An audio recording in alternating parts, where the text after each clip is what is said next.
Over the centuries, Babylon the Great, the world empire of false religion, has committed spiritual immorality with the kings of the earth.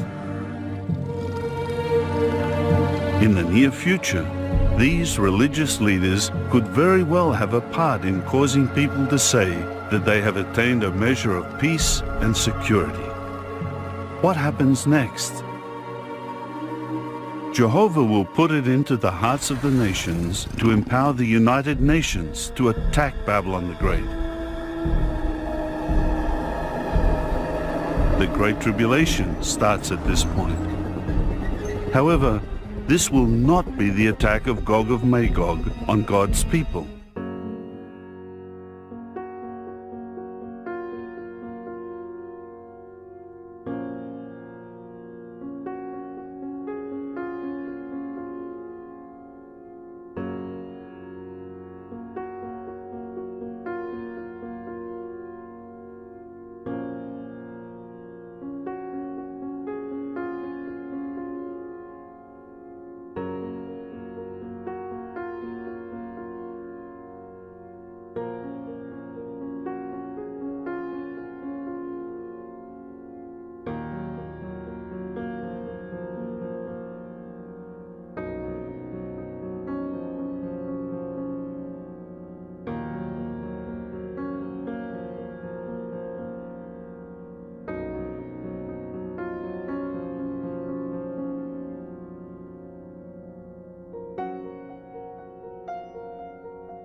Turn to the rest of our panel, starting with Chairman Mark.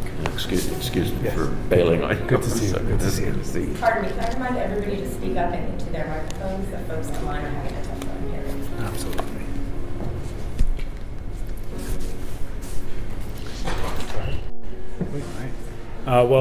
Thank you very much to my friend, Mr. Hurd, and thank you to the Helsinki Commission, particularly the chairman and co-chairman, Senator Wicker and Representative Smith, for holding a briefing on this very important topic.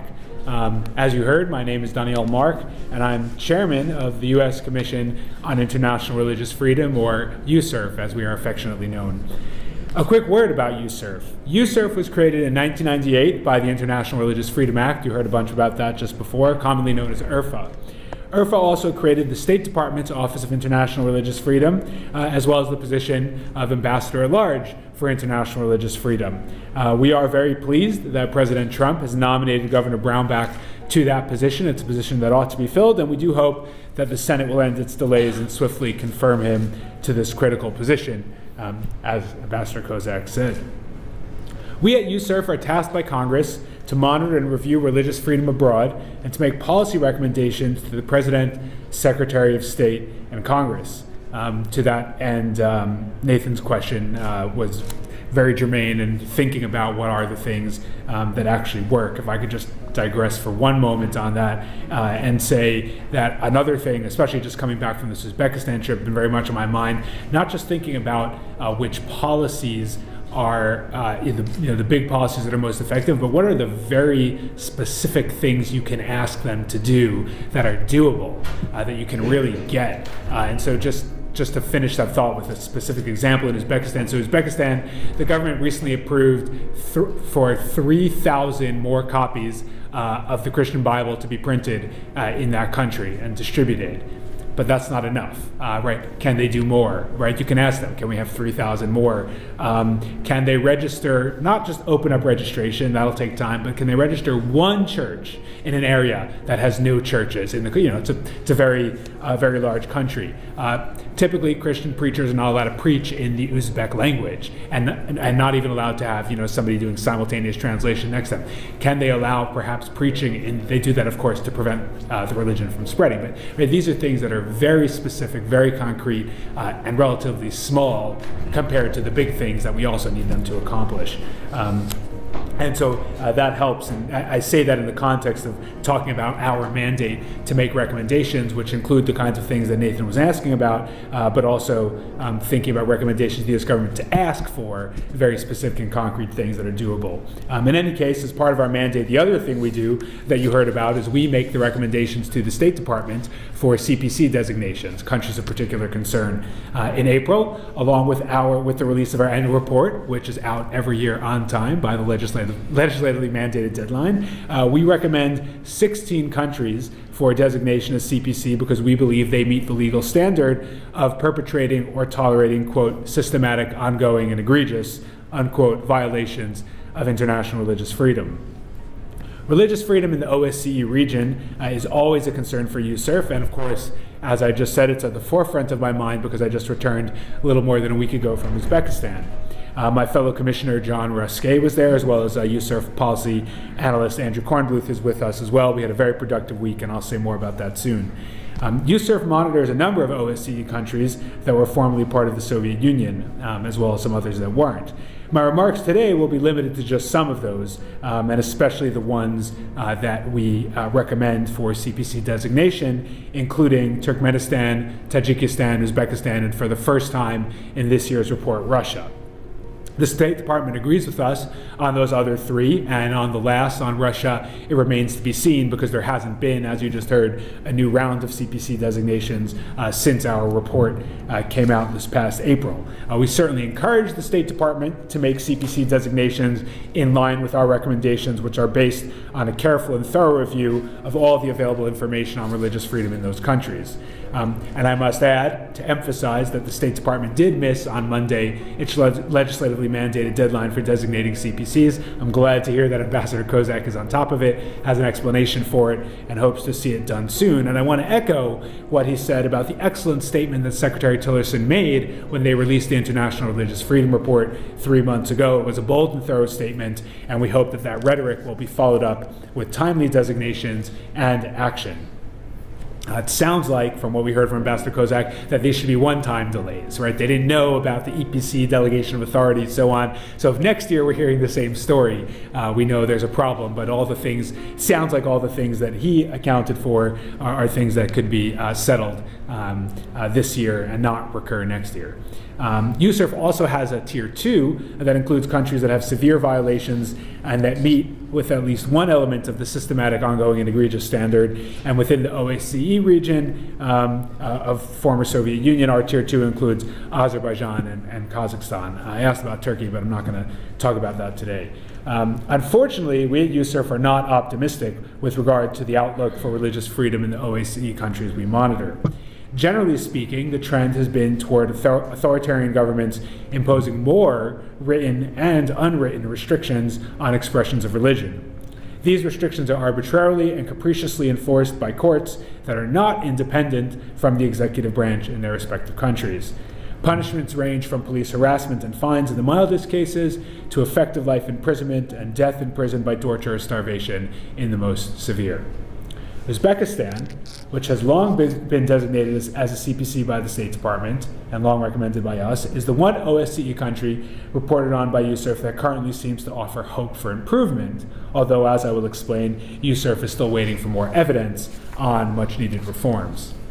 The religious freedom conditions in the OSCE countries monitored by USCIRF are similar in part because of their shared legacy of Soviet communist government. In the Soviet Union, all social and political movements not affiliated with or endorsed by the state were subject to constant scrutiny and repression by the omnipresent security services. Moreover, the state was officially atheist. And I have to say, being in a country like Uzbekistan, if you need to be reminded, not that it's easy to go to these places, you need to be reminded of how awful the legacy of communism. Everywhere communism went, it's just left devastation. After the fall of the Soviet Union, elements from the security services became the ruling elites in many of the newly independent countries, and they remained deeply hostile to independent social mobilization. At the same time, the immediate aftermath of the Soviet Union's collapse from the early to mid-1990s was a time when the restraints on civil society imposed during the Soviet Union were temporarily relaxed as new regimes worked to consolidate their power. In this early period, about a quarter of a century ago, many citizens of the new republics began to renew or re-examine their traditional faiths. Proselytizing movements, both Islamic and Christian, were able to operate relatively freely, connecting adherents to global religious trends and movements. By the late 1990s, the former Soviet countries viewed the wave of renewed religiosity with growing alarm. The authoritarian regimes, guided by the security services, were also more confident of their strength and ready to reestablish full control over civil society. It was at this time that the legal architecture underpinning the repression of religious belief first began to be formulated. The linchpin was religion laws, which consisted of 3 restrictions. The requirement that religious communities register with the government, effectively requiring all religious groups to obtain government sanction for their legal existence. Restrictions on the possession and distribution of religious literature, and restrictions on where and how proselytizing could occur, mostly it can't, with the aim of stopping and controlling the spread of religious ideas that were not officially approved. Within a few years, laws on extremism, as we just heard, became another widely used tool for suppressing religious expression. While OSCE member countries monitored by USERV do have legitimate security concerns, their laws define extremism extremely vaguely to permit the suppression of virtually any kind of expression, religious or secular. With the rise of international terrorism, the need to combat radicalism became an even more convenient pretext for shutting down all forms of expression not approved by the government. One of the surest proofs that extremism laws are often less about fighting terrorism than about repressing peaceful expression is the fact that Christian minorities in all of these countries who pose no security threat whatsoever are persecuted under these same statutes. Indeed, legitimate security concerns notwithstanding, these laws are often little more than legal excuses for the governments to take whatever actions they want against any individual or group they want. It is these religion laws and the misuse of extremism laws that most concern USERF in the OSCE member countries that we report on, along with the corresponding arrests, torture, and imprisonments. A review of these countries shows that for the most part, religious freedom conditions are only getting worse. The Russian Federation, which in many ways inspired or pioneered the use of religion and extremism laws to suppress religious freedom, has doubled down on religious repression. As everyone here is likely aware, this year saw the banning by the Russian Supreme Court of the witnesses as a supposedly extremist organization. While many observers wondered why Russia would target the 175,000-strong community of witnesses, it fits a pattern of suspicion of the community dating back to the Soviet period, unwarranted suspicion. In addition, it is consistent with the effort on the part of the Russian security services to prove their success against extremism by going after a minority incapable of resisting. The year before, in the name of combating proselytism, Russia also passed a law that effectively criminalized all forms of religious speech. Currently, 1 member of the witnesses and 5 Scientologists are being held in pretrial detention, while dozens of Muslims are serving prison terms for peaceful expression of religion, or in some cases on fabricated terrorism charges. In the occupied Crimean Peninsula, Russia continues to persecute the native Crimean Tatar population, which it distrusts because of its Muslim identity and loyalty to the Ukrainian state. Turkmenistan is perhaps the most egregious offender among the OSCE countries in our roster. Religious prisoners disappear into the notorious desert prison of Ovadan Tepe, where they are held incommunicado under horrific conditions. One religious prisoner who died in the prison in 2016 is said to have weighed 55 pounds at the time of his death. No wonder then that another observant Muslim is believed to have committed suicide in December of last year rather than face arrest and imprisonment there. In Tajikistan, the government's persecution of Muslims and Christians alike has become more zealous and shows no sign of relaxing. This year, a Christian pastor was sentenced to 3 years for extremism, and a teenage witness, conscientious objector, received 6 months in jail. And Berzimar Yarov, the lawyer for the banned Islamic Renaissance Party of Tajikistan, was sentenced to more than 20 years in prison, where reportedly he is tortured regularly. In addition, the government has launched new campaigns interfering in everything from the wearing of hijabs to the food served at wedding banquets. With regard to Kazakhstan, Yusuf was deeply disappointed by the decision of that government to raid witness kingdom halls only days after a meeting between government representatives and our commission, Yusuf. Kazakhstan's parliament is currently considering a number of changes to the laws which may lead to further tightening of controls over religious life. This year, the government also gave the witnesses a 3-month ban on religious activity, and a member of their community who is ill with cancer was sentenced to 5 years in prison, allegedly for proselytism. In Kazakhstan, Yusuf is also concerned that campaigns against Salafism mask attempts to repress political unrest more generally. I emphasize that Yusuf understands that many of the countries we follow have legitimate security concerns. Security and religious freedom are not mutually exclusive. Yusuf is guardedly optimistic about the situation for religious freedom in Uzbekistan, particularly since our trip there. Although Uzbekistan has long been regarded as a severe violator of religious freedom, the new president, Shavkat Mirziyoyev, has relaxed long-standing restrictions on the majority Sunni Muslim population. In many circles, there is real optimism, and we heard that as a consistent theme in our week. That being said, the continuing atmosphere of fear and intimidation among Uzbek Christians and others is palpable. Registration of religious groups and the possession of religious literature are tightly controlled, and policies such as registration are used as tools to surveil and harass believers. Intimidation, arrest, and torture remain a constant fear for both proselytizing Christian groups and those who, for whatever reason, fall afoul of the police.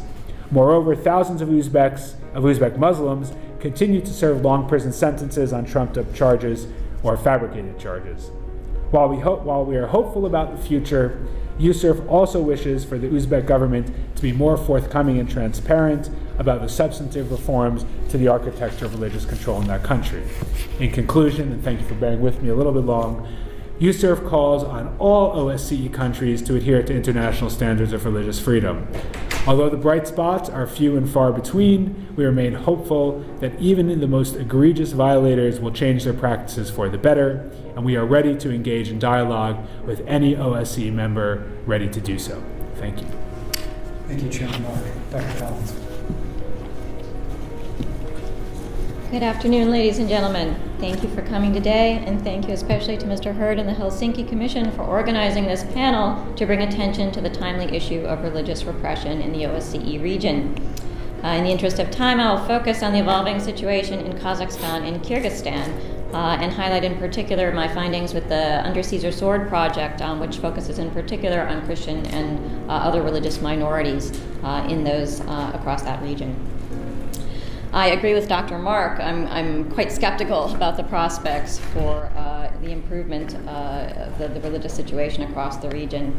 The regional trend has been to adopt steadily more restrictive laws on religion, together with changes in the administrative and criminal codes, and broad laws and programs that blend and merge religious practice with extremism and terrorism.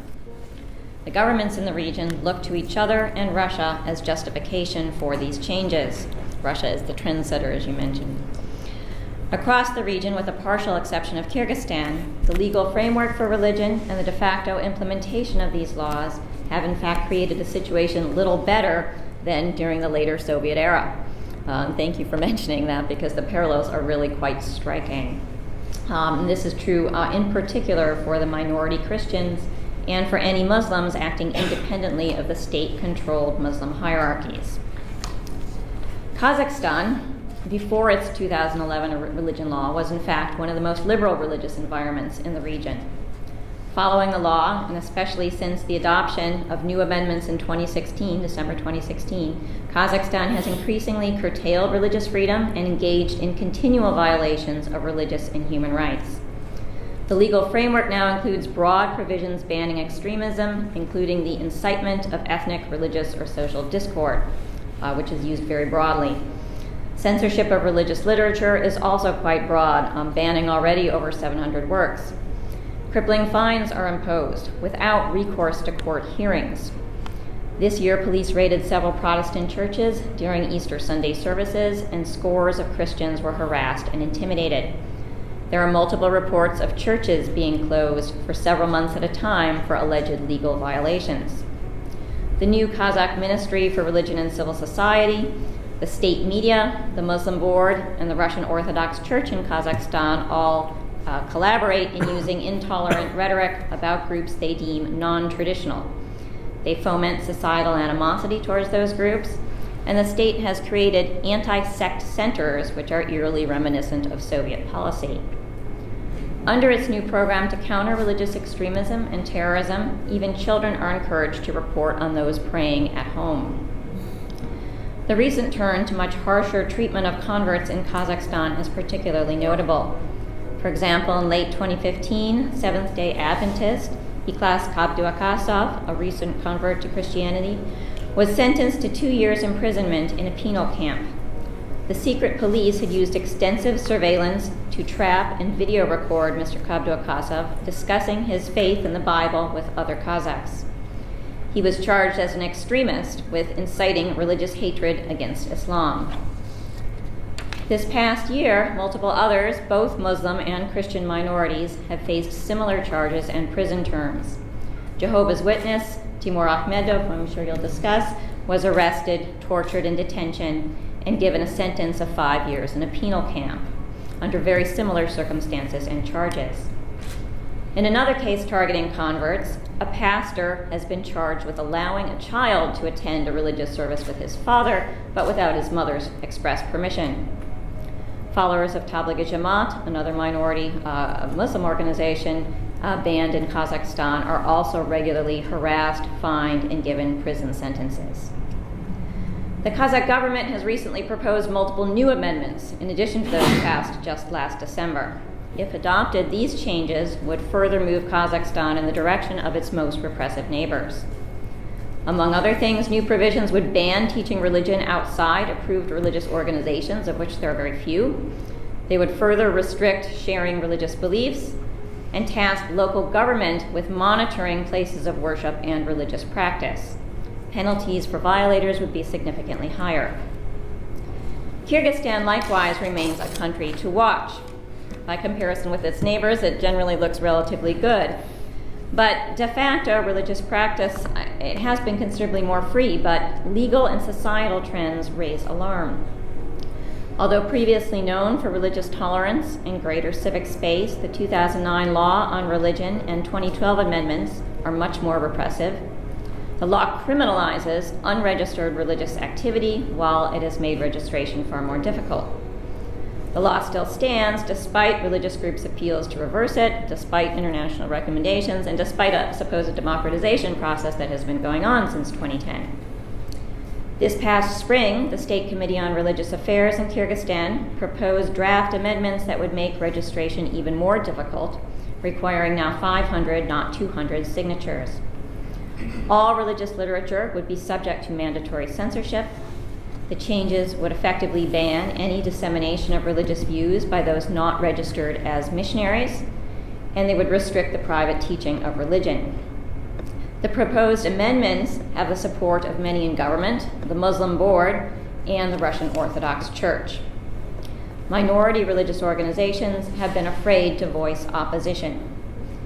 This is a moment when pressure from the international community and from the U.S. government, I think, is absolutely critical to preserving some religious freedom for minorities in Kyrgyzstan.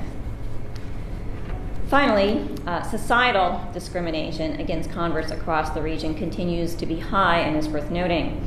In Kyrgyzstan, for example, local government and police foment societal mistreatment of converts, especially in conflicts over burial places. The Under Caesar's Sword Research Project has been studying the response of Christians where they face repression and persecution.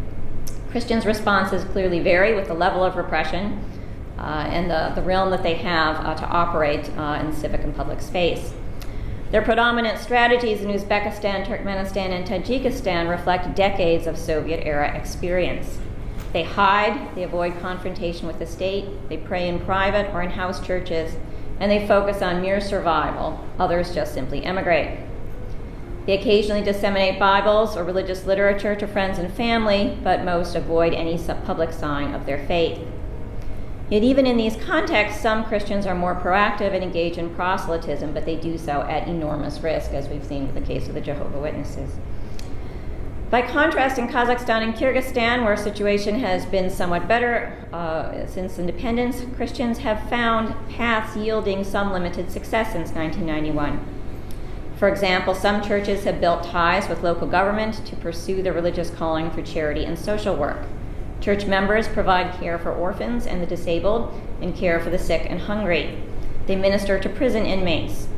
This is all the basic charitable work of faith-based groups anywhere. Multiple churches have established rehab centers for drug and alcohol addiction, a huge problem in the region.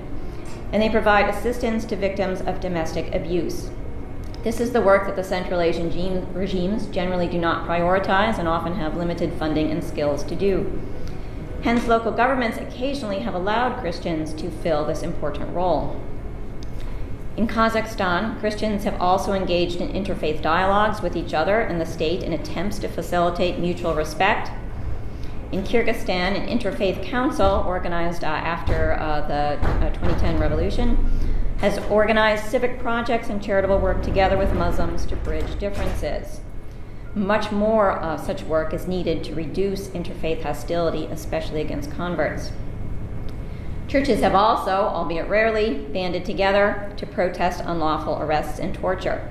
In the case of the arrest and psychiatric detention of Pastor Kashkambayev in Kazakhstan, Christian churches protested. The Association of Religious Organizations of Kazakhstan, which includes about 600 churches, has often used its position and numbers to pressure the parliament to respect religious freedom. The changes in the Kazakh legislation over the past year and the pending draft amendments in Kyrgyzstan pose such a threat to such civic work. Not long ago, for example, Christian women ministering to hospice patients in Kazakhstan were given crippling fines for reading the Bible and sharing the New Testament with the dying in their hospice centers. The Kazakh police has raided Baptist and other church youth camps, accusing them of violating religious laws and intimidating the children who are in attendance. Churches that engage in similar activities live in fear of closure and prosecution. One church in Kazakhstan has already closed 5 rehabilitation centers. To conclude, the religious situation across the region is extremely poor and I would argue declining. Negative trends in Kazakhstan and Kyrgyzstan are particularly worrying, especially for religious minorities. Both society and state will suffer if the faith-based civic and humanitarian organizations that have worked there for the past 25 years are further restricted and ultimately shut down. Thank you. Thank you. And before turning it over to General Counsel Brumner, just to note, the fact that he's last is not an indication that his is the least important presentation.